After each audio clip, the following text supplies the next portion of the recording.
Segundo Reis 25. Então, no 9º ano do reinado de Zedequias, no 10º dia do 10º mês, Nabucodonosor, rei da Babilônia, marchou contra Jerusalém com todo o seu exército. Ele acampou em frente da cidade e construiu rampas de ataque ao redor dela. A cidade foi mantida sob cerco até o 11º ano do reinado de Zedequias. No 9º dia do 4º mês, a fome na cidade havia se tornado tão rigorosa que não havia nada para o povo comer. Então o muro da cidade foi rompido e todos os soldados fugiram de noite pela porta entre os 2 muros próximos ao jardim do rei, embora os babilônios estivessem em torno da cidade. Fugiram na direção da Arabá, mas o exército babilônio perseguiu o rei e o alcançou nas planícies de Jericó. Todos os seus soldados o abandonaram e ele foi capturado. Foi levado ao rei da Babilônia em Ribla, onde pronunciaram a sentença contra ele.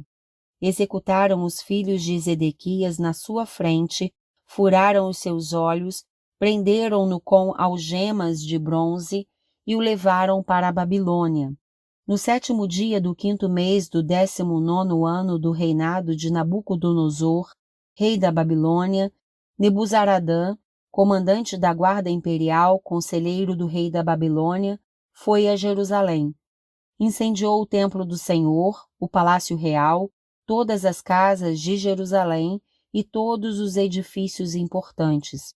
Todo o exército babilônio que acompanhava Nebuzaradã derrubou os muros de Jerusalém.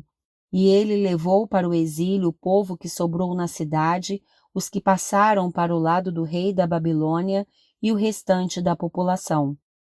Mas o comandante deixou para trás alguns dos mais pobres do país para trabalharem nas vinhas e nos campos.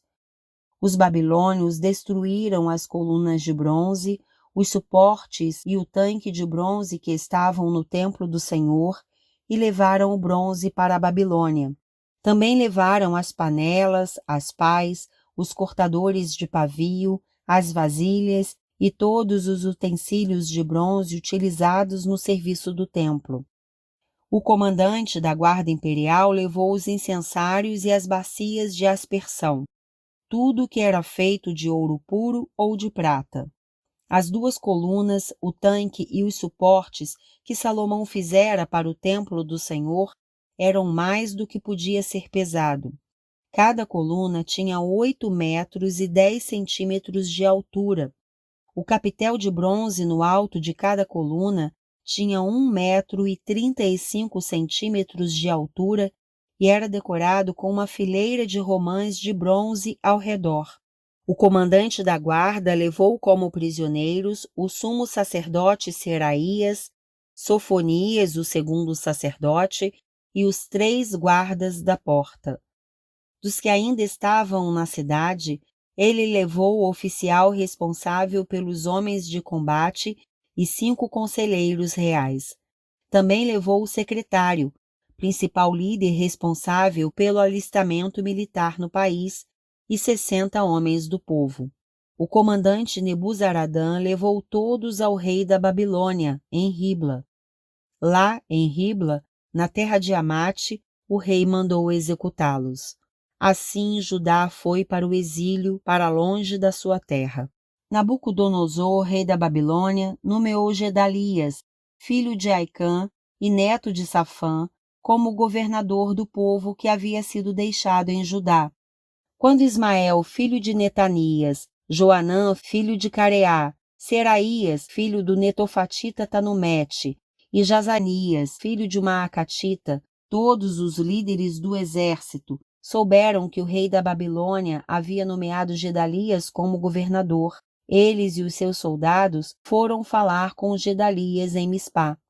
Gedalias fez um juramento a esses líderes e a seus soldados, dizendo: Não tenham medo dos oficiais babilônios, estabeleçam-se nesta terra e sirvam o rei da Babilônia, e tudo lhes irá bem. Mas no 7º mês, Ismael, filho de Netanias e neto de Elisama, que tinha sangue real, foi com 10 homens e assassinou Gedalias e os judeus e os babilônios que estavam com ele em Mispá.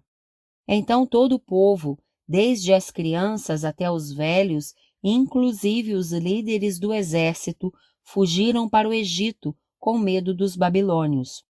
No 37º ano do exílio de Joaquim, rei de Judá, no ano em que Evil-Merodach se tornou rei da Babilônia, ele tirou Joaquim da prisão, no 27º dia do 12º mês. Ele o tratou com bondade e deu-lhe o lugar mais honrado entre os outros reis que estavam com ele na Babilônia. Assim, Joaquim deixou suas vestes de prisão e pelo resto de sua vida comeu à mesa do rei. E diariamente, enquanto viveu, Joaquim recebeu uma pensão do rei.